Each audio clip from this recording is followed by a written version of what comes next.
출애굽기 14장 13절로부터 14절. 모세가 백성에게 이르되 너희는 두려워하지 말고 가만히 서서 여호와께서 오늘 너희를 위하여 행하시는 구원을 보라. 너희가 오늘 본 애굽 사람을 영원히 다시 보지 아니하리라. 여호와께서 너희를 위하여 싸우시리니 너희는 가만히 있을지니라. 아멘. 샬롬. 오늘도 하나님께서 복된 날을 우리들에게 허락해 주셨습니다. 이 아침에 하나님의 성령께서 우리들에게 역사하셔서 하나님의 말씀에 깨닫는 지혜와 계시의 영을 부어주시기를 주님의 이름으로 소원합니다. 하나님께서는 이스라엘 백성들을 택하셔서 이스라엘 백성들에게 역사하십니다. 그래서 애굽에 노예살이하고 있던 이스라엘 백성들을 인도하시기 위해서 9가지의 재앙을 애굽의 신들을 심판하시며 애굽의 신들을 무력화시키지요. 그리고 마지막 10번째 재앙에 장자와 첫 새끼를 죽이는 그러한 마지막 10번째 재앙을 내립니다. 그때에 바로 유월절이라고 하는 우리 구원의 큰 역사, 출애굽의 마지막 10번째 재앙이 일어납니다. 여러분, 유월절의 역사는 어린 양의 피를 문설주와 문인방에 바른 그 이스라엘 백성들, 모세의 명령을 받고 하나님께서 내려주신 그 명령을 받고 순종했던 그 어린 양의 피가 있을 때에 모든 저주와 죽음이라고 하는 재앙이 떠나갑니다. 물러갑니다. 그래서 패스 오버, 다시 말해서 넘어갔다라고 하는 뜻이에요. 여러분, 요한복음 1장 29절에 보면 이런 말씀이 있습니다. 이튿날 요한이 예수께서 자기에게 나오심을 보고 이르되 보라, 세상 죄를 지고 가는 하나님의 어린 양이로다. 세례요한이 예수님을 가리켜서 저분이 바로 세상 죄를 지고 가는 하나님의 어린 양이로다.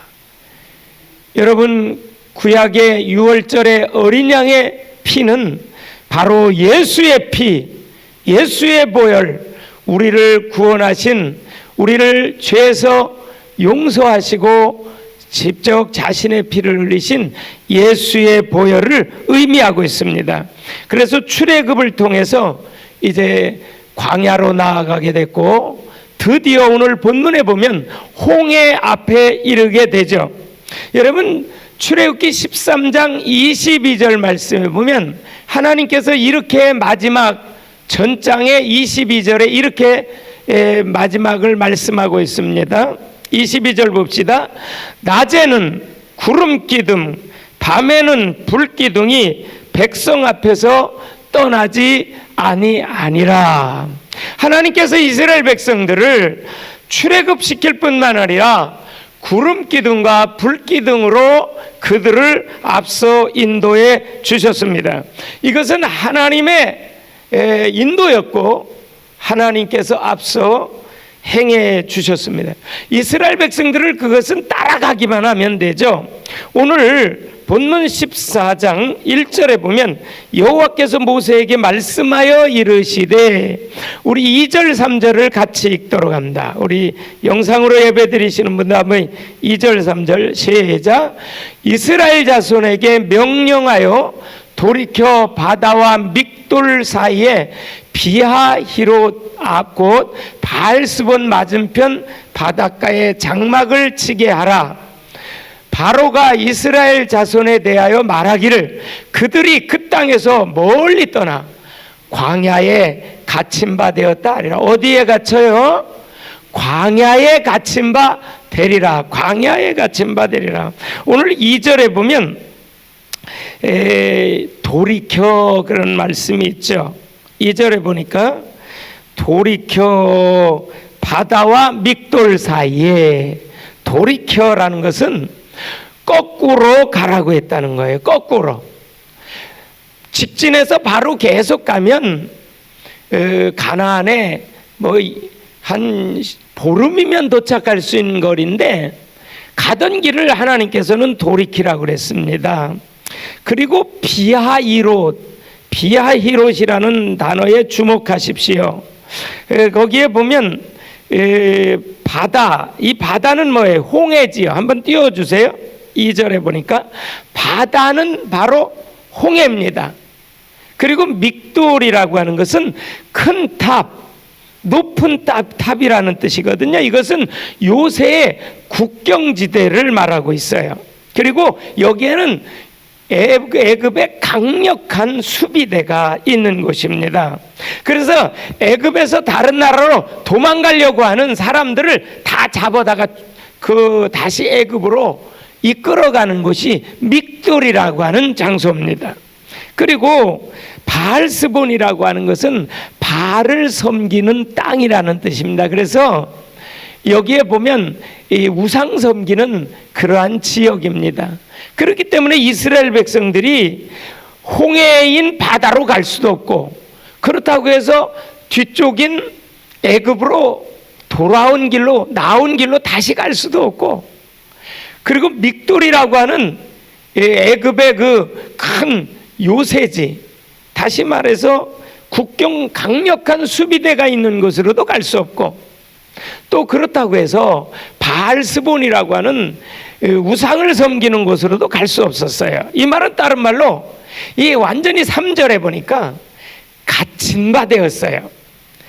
아주 사방이 막혔고요, 막다른 골목에 서게 했고요, 탈출구가 전혀 없는 그러한 장소로 돌이켜서 인도가 된 겁니다. 여러분, 오늘 3절을 보십시오. 광야에 갇힌 바 되었다. 누가 한 말이에요? 바로가 그렇게 한 말이에요. 바로가 광야에 갇힌 바 되었다 그래요. 이게 누구의 시선입니까? 바로의 시선입니다. 누구의 생각입니까? 바로의 생각입니다. 바로 왕이 그렇게 생각해요. 이제 저것들 다 죽었다. 이제 저것들 끝났다. 여러분, 비하히롯이라고 하는 2절에 나타나는 단어가의 뜻이 놀라워요. 비하히롯. 한번 같이 합시다. 비하히롯이라는 뜻은 여기서부터 자유가 시작되었다는 뜻이에요. 참 놀라운 단어예요. 여기서부터 자유가 시작되었다는 뜻이지요. 지금 이스라엘 백성들 어떤 상태입니까? 이제 광야에 완전히 갇힌 바 되었어요. 사방이 다 막혔어요. 어디로도 갈 수 없어요. 정말로 막다른 골목에 처한 것 같아요. 이것을 이끌어 가신 분이 누구예요? 이렇게 돌이켜 가게 한 분이 바로 하나님이세요. 이렇게 인도하신 분이 하나님이세요. 여기에는 하나님의 의도가 숨겨져 있어요. 하나님의 놀라운 계획이 숨겨져 있어요. 여러분, 우리가 인생 살다 보면 앞이 막히고 옆이 막히고 사면 초가의 상태에 빠질 수도 있어요. 그럴 때 우리들은 불신앙하기 쉬워요. 환경을 바라보면 속아요. 문제를 바라보면 넘어져요. 시험 들어요. 낙심이 되고 두려움과 공포가 올 수밖에 없죠. 그러나 거기에 하나님의 놀라운 계획과 의도가 숨어 있는데, 그것이 바로 4절에 해답을 딱 주세요. 4절을 한번 읽어보세요. 해답을 딱 주세요. 시작.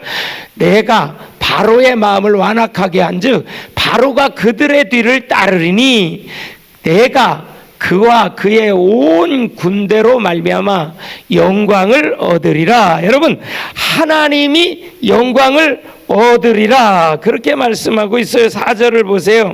그 다음에 또 봅시다. 영광을 얻되 애굽 사람이 나를 여호와인 줄 알게 하리라 하시매, 이것이 하나님의 의도예요. 하나님의 계획이에요. 애굽 사람들이 나를 여호와인 줄 알게 하리라. 이게 하나님께서 비하히롯으로 인도하신 하나님의 의도요, 하나님의 계획이거든요. 여러분, 출애굽기를 지금 여행하고 있어요. 우리가 큰 은혜를 받고 있어요. 근데 출애굽기에는 이런 큰 흐름이 있어요. 모세에게 하나님이 어떤 분인가를 이제 경험시켜 주시는 큰 흐름이 있고요. 또 이스라엘 백성들에게 하나님이 어떤 분인가를 보여주고 계세요. 그리고 애굽의 바로 왕에게 하나님이 어떤 분이신가를 나타내 주세요. 이거는 심판적인 차원이에요. 애굽을 심판하고 당시의 세상신인 바로를 심판하시려고 하는 하나님의 놀라운 계획이었어요. 이거는 심판의 차원에서 하나님께서 바로 왕에게 애굽 군대에게 보여주세요. 오늘 본문은 하나님이 이러한 일을 행하시기 위해서 애굽의 바로 왕과 애굽 군대를 홍해에 완전히 진멸시키고 몰살시키기 위한 하나님의 놀라운 의도가 있어요. 그래서 비하이롯, 여기서부터 자유가 시작된다. 이스라엘 백성들의 상황은 완전히 다 막힌 것 같아요.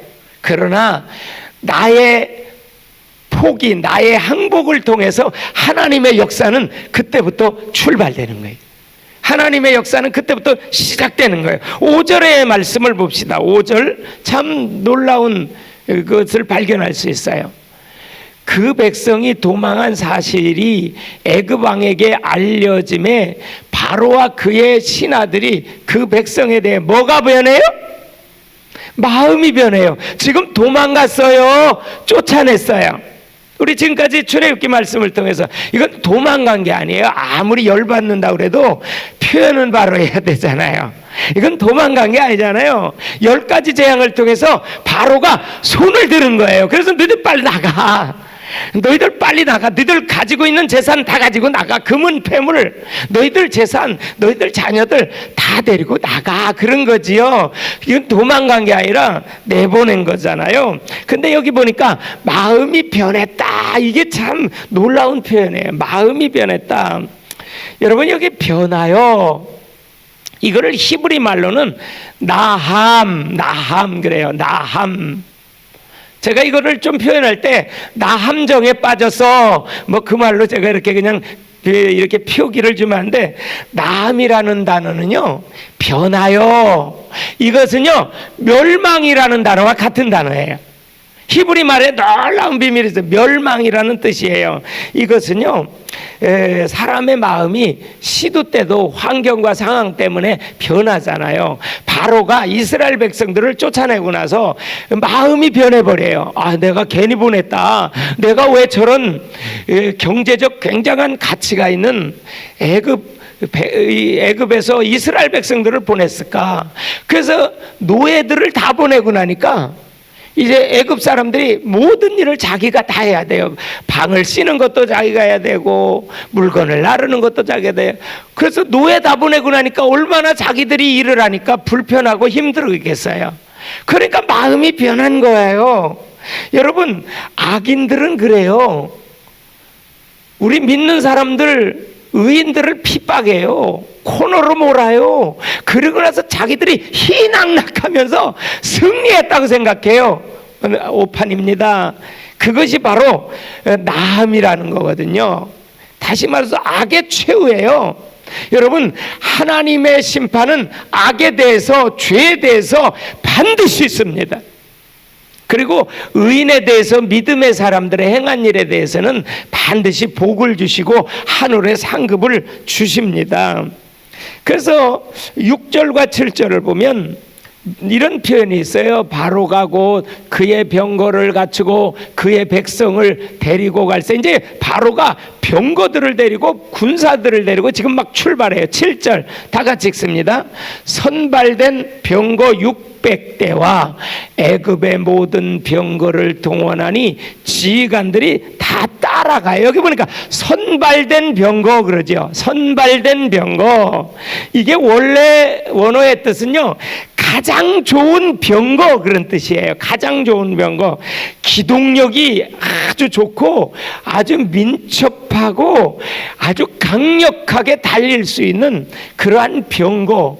그리고 애굽의 군대 중에 군대, 가장 강한 군대를 이끌고 바로가 추격을 하죠. 이것은 바로가 총력을 다했다는 뜻이에요. 아주 바로가 아주 최선을 다해서 지금 추격을 해요. 9절을 봅시다. 9절. 애굽 사람과 바로의 말들, 병거들과 그 마병과 그 군대가 그들의 뒤를 따라 바알스본 맞은편 비하이롯 곁 해변 그들이 장막친 데에 뭐 했어요? 미치니라. 여러분, 애국 군대가 미치니까 그때부터 미쳐지기 시작해요. 이제 여러분, 미치면 미쳐지기 시작해요. 이제 그런 역사예요. 그래서 10절에 보니까 바로가 가까이 올 때에, 바로가 이제 가까이 오죠. 이스라엘 자손이 눈을 들어, 이제 그때부터 본 거예요. 이스라엘 백성들이 눈을 들어 본즉, 여러분, 여기서 이스라엘 백성들이 눈을 들어서 하나님의 역사 10가지 재앙 내리고 하나님의 행한 기적을 보아야 될 텐데 보았느니라를 잘못 본 거예요. 지금 보았느니라는 엉뚱한 거를 본 거예요. 지금 애굽 군대가 바라봤어요. 애굽 군대를 바라보니 어떻게 돼요? 두려움이 왔겠죠. 막 공포심이 찾아왔겠죠. 굉장히 떨리겠죠. 막 아이코, 이제 우리 다 죽었어. 이제 우리 끝이야. 우리 이제 멸망이야. 그들이 그래서 뭐예요? 두 가지 일을 해요. 심히 두려워요. 한번 띄워보세요. 우리 10절 띄워보세요. 그 다음에 첫째로는요, 이스라엘 자손이 심히 두려워하고, 두 번째, 여호와께 부르짖어요. 두 가지 일을 해요. 심히 두려워해요. 그리고 여호와께 부르짖어요. 여기 순서가 바뀌었어요. 여기서 심히 부르짖었다, 심히 두려워했다, 부르짖었다. 그 부르짖었다는 뜻은 어떤 굉장한 간절한 기도라는 뜻은 아니에요. 이것은 불신앙입니다. 이미 두려워하는 마음이 사로잡혔고요. 애굽의 군대를 받고 바로 왕을 바라봤기 때문에 그들에게는 두려움과 공포였고요. 이건 한마디로 두려움을 이기기 위해서, 두려움을 떨쳐버리기 위해서 막 그냥 소리친 거예요. 부르짖은 거예요. 이건 진정한 기도가 아니에요. 지금 애굽 군대들을 보고 이스라엘 백성들이 막 불신앙한 거예요. 그것이 바로 그 다음엔 나오잖아요. 여러분, 이런 상황에서 하나님을 바라봐야 되느냐, 애굽 군대 환경을 바라봐야 되느냐라고 하는 그런 문제예요. 여러분, 오늘 하루를 살면서, 우리가 하루하루를 살면서 많은 일들을 접하세요. 여러 가지 상황을 접하세요. 고난도 있고 역경도 있고 문제도 있고 고통스러운 상황을 만날 때에 무엇을 바라보느냐가 중요해요. 하나님을 바라보시기 바랍니다. 하나님의 언약을 붙잡으시기 바랍니다. 하나님의 약속을 붙잡으셔야 돼요. 그래서 우리는 하야통삼을 하는 것이 축복 중에 축복이라는 거죠. 여러분, 어떤 시각으로 보느냐, 이게 굉장히 중요해요. 어떻게 바라보느냐, 무엇을 바라보느냐에 따라서 우리는 영향을 받게 되어 있어요. 그래서 문제는 허상입니다. 말씀만이 실상입니다. 문제는 가짜입니다. 환경은 우리를 속입니다. 가짜입니다. 하나님의 언약의 말씀, 약속의 말씀, 성경의 말씀이 진짜입니다. 여러분의 문제는 허상에 불과합니다. 다 지나가는 겁니다. 그러나 하나님의 말씀은 영원합니다. 풀은 마르고 꽃은 시드나 여호와의 말씀은 영원하리라. 여러분, 우리 인식의 개선이 필요합니다.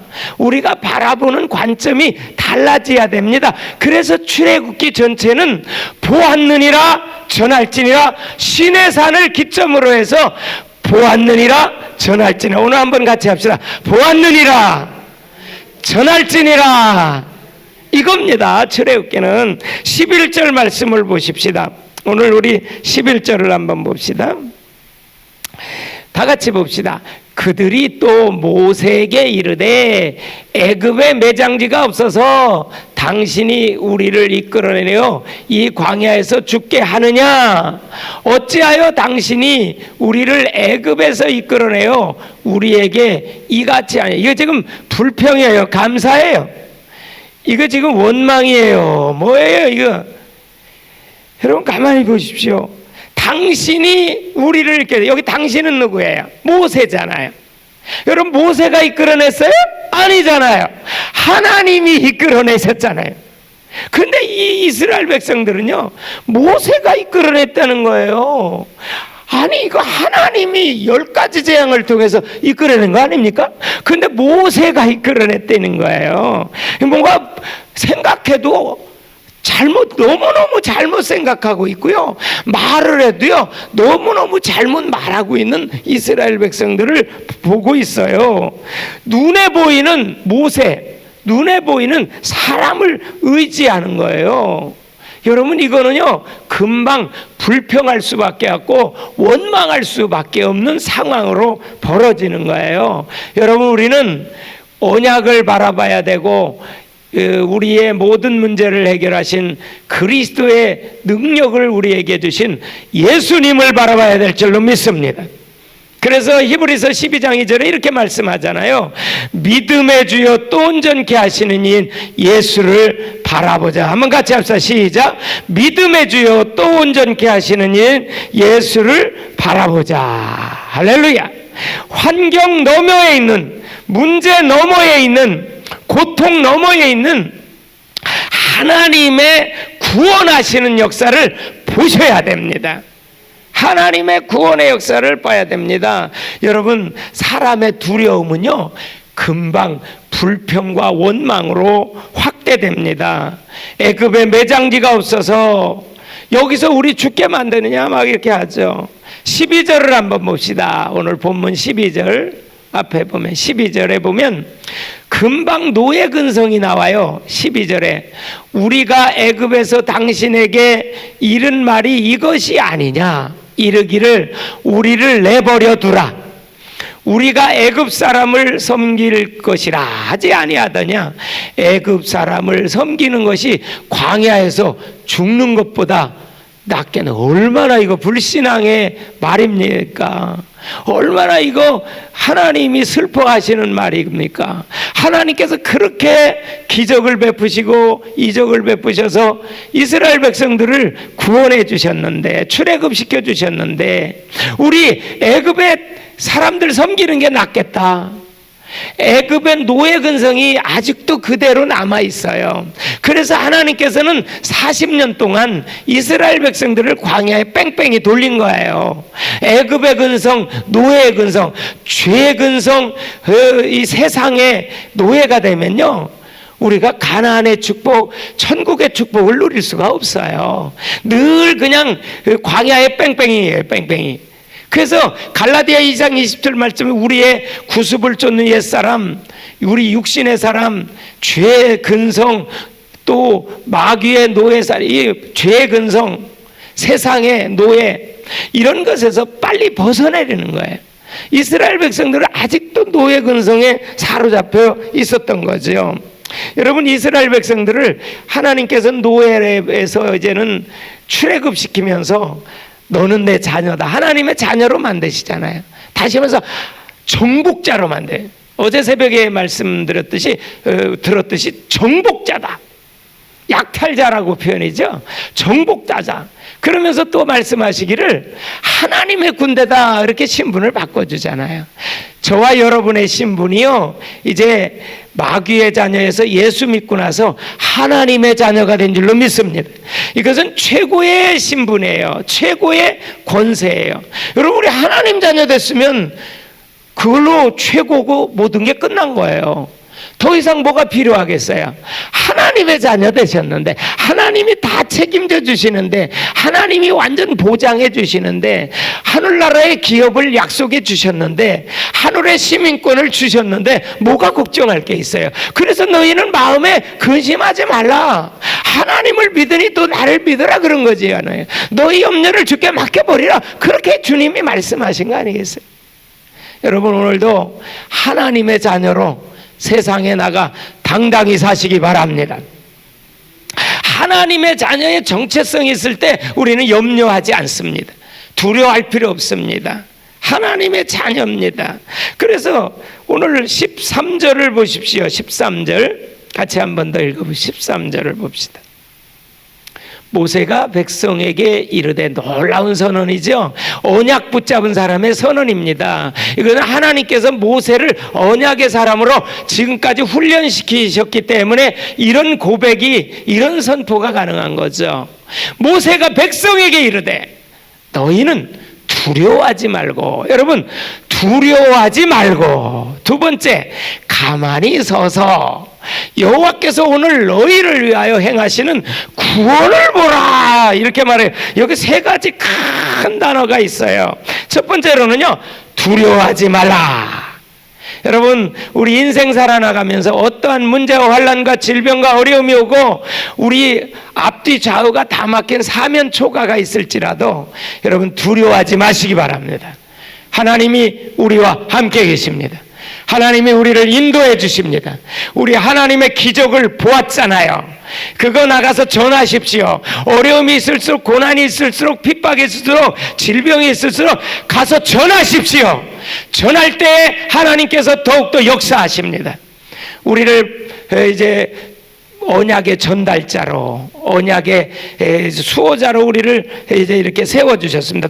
그래서 빌립보서 4장 6절로 7절에 아무것도 염려하지 말고 오직 모든 일에 기도와 간구로 너희 구할 것을 감사함으로 하나님께 아뢰라. 그리고 가만히 서서, 이런 상황에서 가장 어려운 주문을 하고 있습니다. 절체절명의 상황 아닙니까? 가만히 서서라. 공포와 절망 속에서 이제 다 죽었다, 우리 끝났다, 그런 상황에서 인간의 힘이 1%도 미치지 못하는 상황, 오직 하나님만이 뭔가를 행하실 수 있는 이러한 상황이 된 거예요. 사면초가의 상황입니다.